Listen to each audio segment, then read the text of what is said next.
নমস্কাৰ বন্ধু বান্ধৱীসকল, আশা কৰোঁ আপোনালোক সকলো ভালে আছে। মোৰ অন্য এটি ভিডিঅ'লৈ আপোনালোক সকলোকে পুনৰ এবাৰ স্বাগতম জনাইছোঁ আৰু আজিৰ ভিডিঅ'টো মই আৰম্ভ কৰিবলৈ লৈছোঁ আৰু আশা কৰিছোঁ আজিৰ ভিডিঅ'টো চাই আপোনালোকে বহুতখিনি ভাল পাব। তো আজি মই লৈ আহিছোঁ এটা ৰেচিপি। ৰেচিপিটোনো কি হয়, সেইটো কেনেকৈ বনাইছোঁ সেইখিনি চাবলৈ আপোনালোকে ভিডিঅ'টো স্কিপ নকৰি আৰম্ভণিৰ পৰা শেষলৈকে চাব লাগিব। তো মই আপোনালোকৰ কাৰণে আজি যিটো ৰেচিপি বনাম বুলি ভাবিছোঁ সেইটো হ'ল কলডিলৰ লগত মুৰ্গী মাংসৰ জুতিটো। কলডিলৰ লগত মুৰ্গী মাংস মই কেনেকৈ বনাওঁ সেইটো আপোনালোকক দেখাওঁ। আৰু আজি মই যেনেদৰে আপোনালোকক কলডিলৰ লগত মুৰ্গী মাংস বনাম তেনেদৰে যদি আপোনালোকে বনাই খাবলৈ খুব ভাল পাব। মই আৰম্ভণিতে কৈছোঁ খাবলৈ খুব ধুনীয়া হয় আৰু যিসকলে কলডিল খাই বেয়া পায় তেওঁলোকেও এনেদৰে যদি বনায় তেওঁলোকেও কলডিল খাবলৈ বেয়া নাপাব। খাবলৈ খুব ধুনীয়া হয়, আপোনালোকে ঘৰত ট্ৰাই কৰিব পাৰে। আৰু বেছি নকওঁ, যিহেতু খোৱা বস্তু তেনেহ'লে আহক আমি এতিয়া পাকঘৰলৈ যাব লাগিব আৰু লগতে ভিডিঅ'টো আৰম্ভ কৰোঁ। মই ল'লোঁ ৰেচিপিটো বনাবৰ কাৰণে 4টা ডাঙৰ চাইজৰ পিঁয়াজ, লগতে এটা তেজপাত আৰু অকণমান আদা নহৰু পেষ্ট, লগতে মই জিৰা জালুকখিনি তিয়াই থৈ পিচি ল'লোঁ আৰু তাতে লৈছোঁ মিট মছলা, গৰম মছলা আৰু ধনিয়া গুড়া। ইফালে মই এইখিনি লৈছোঁ কলডিলখিনি মই এনেদৰে মিহিকৈ কুটি লৈছোঁ। আৰু কলডিল কেনেধৰণে মানে সহজতে কুটিব পাৰি সেই কলডিল কুটাৰ পদ্ধতিটো মই মোৰ আগৰ ভিডিঅ'টোত আপোনালোকক জনাইছোঁ। যিসকলে চোৱা নাই মোৰ আগৰ ভিডিঅ'টো চালে গম পাব যে কলডিল কেনেকৈ সহজতে কুটিব পাৰি। তো এইখিনি ল'লোঁ মই লোকেল মুৰ্গী মাংস। এতিয়া মোৰ কেৰাহী যিহেতু গৰম হ'ল তাতে মই দিলোঁ অকণমান তেল দিছোঁ। তেলো খুব বেছি পৰিমাণৰ দিয়া নাই, আপোনালোকে ধৰিব পাৰিছেই। তেল দিছোঁ আৰু তেলখিনি গৰম হোৱাত মই ইয়াতে দিলোঁ কুটি থোৱা পিঁয়াজখিনি আৰু লগতে তেজপাতটো।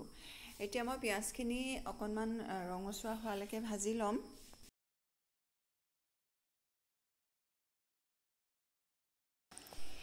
পিঁয়াজখিনি ভজা মোৰ ৰঙচুৱা হৈয়ে গৈছেহি, আপোনালোকে দেখিছে। তো যিহেতু মোৰ পিঁয়াজখিনি ভজা হৈ গ'ল, তো এতিয়া মই ইয়াতে দিম যিখিনি আদা নহৰু পেষ্ট মই বনাই থৈছিলোঁ, আদা নহৰু পেষ্টখিনি মই ইয়াতে দিম। আৰু যিখিনি এয়া দিলোঁ মই আদা নহৰু পেষ্ট আৰু লগতে দিম জিৰা জালুক, মিট মছলা, গৰম মছলা, ধনিয়া গুড়া দি বনোৱা যিটো পেষ্ট বনাই থৈছিলোঁ মছলাৰ, সেই মছলাৰ পেষ্টখিনি অকণমান মছলা ইয়াতে দিম। সম্পূৰ্ণ মছলাখিনি নিদিওঁ, অকণমান মছলা দি এইখিনি ভাজি ল'ম যাতে মছলাৰ ওপৰত তেল এৰে। আৰু আপোনালোকে দেখিব পাইছে মছলাখিনিৰ ওপৰত যিহেতু মোৰ তেল এৰিছে। তো এতিয়া মই এই মছলাখিনিতে যিখিনি মোৰ মাংস আছিলে মাংসখিনি ইয়াতে মই দিম। মাংসখিনি দি লৰাই ল'ম অকণমান, লৈ ইয়াতে মই জোখমতে দিম নিমখ আৰু হালধি। তো এয়া মোৰ জোখমতে নিমখ দিয়া হৈ গ'ল আৰু লগতে মই দিছোঁ এয়া হালধি। আৰু হালধিখিনি দি ভালদৰে লৰাই লৈ নিমখ হালধিখিনি দি ভালদৰে লৰাই লোৱাৰ পিছত এইখিনি মই 5 মিনিটমান সময়ৰ কাৰণে ঢাকোন মাৰি থ'ম। এইখিনি মোৰ 5 মিনিটমান সময়ৰ কাৰণে ঢাকোন মাৰি থোৱা হৈ গ'ল। আকৌ ঢাকোনটো খুলি এইখিনি মাংসখিনি ভালকৈ লৰাই লৈছোঁ।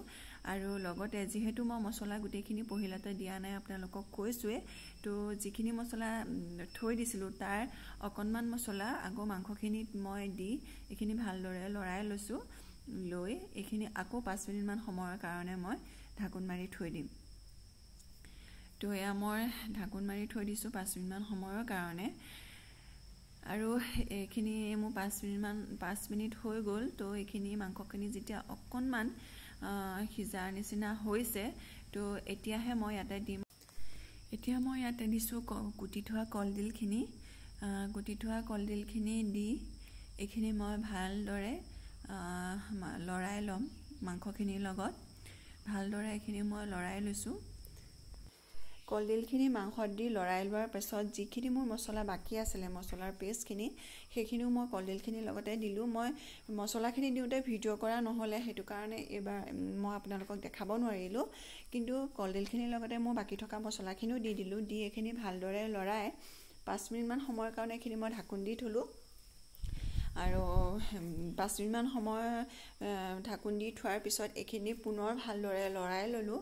লৈ আকৌ পুনৰ এইখিনি ঢাকোন দি থ'ম এনেদৰে মই মাংস আৰু কলডিলখিনি ধুনীয়াকৈ সিজি নোযোৱালৈকে মাংসখিনি মই ভাজি থাকিম আৰু যেতিয়া মোৰ এইখিনি ধুনীয়াকৈ সিজি যাব মাংস আৰু কলডিলখিনি যেতিয়া ধুনীয়াকৈ সিজি যাব তেতিয়া মই ইয়াতে জোখমতে পানী দিম আপোনালোকে তেতিয়ালৈকে ভাজিব যেতিয়ালৈকে মাংসখিনি আৰু কলডিলখিনি ভালকৈ সিজি নাযায় আপোনালোকে দেখিছে যিহেতু মোৰ মাংস আৰু কলডিলখিনি ধুনীয়াকৈ সিজি গ'ল তো এতিয়া মই ইয়াতে দিম জোখমতে পানী আপোনালোকে নিজৰ জোখত পানী দিব আপোনালোকক কিমানখিনি পানীৰ প্ৰয়োজন হয় সিমানটো জোখত পানী দিব মই মোৰ জোখমতে পানী দিছোঁ আৰু পানীখিনি দি এইখিনি ভালদৰে আকৌ অকণমান লৰাই দিলোঁ দি এইখিনি ভালদৰে উতলিবৰ কাৰণে গেছটো হাই ফ্লেমত দি এইখিনি অলপ সময় উতলাই থাকিম যাতে পানীখিনিৰ লগত মাংসৰ কলডিলখিনি ধুনীয়াকৈ মিলি যায়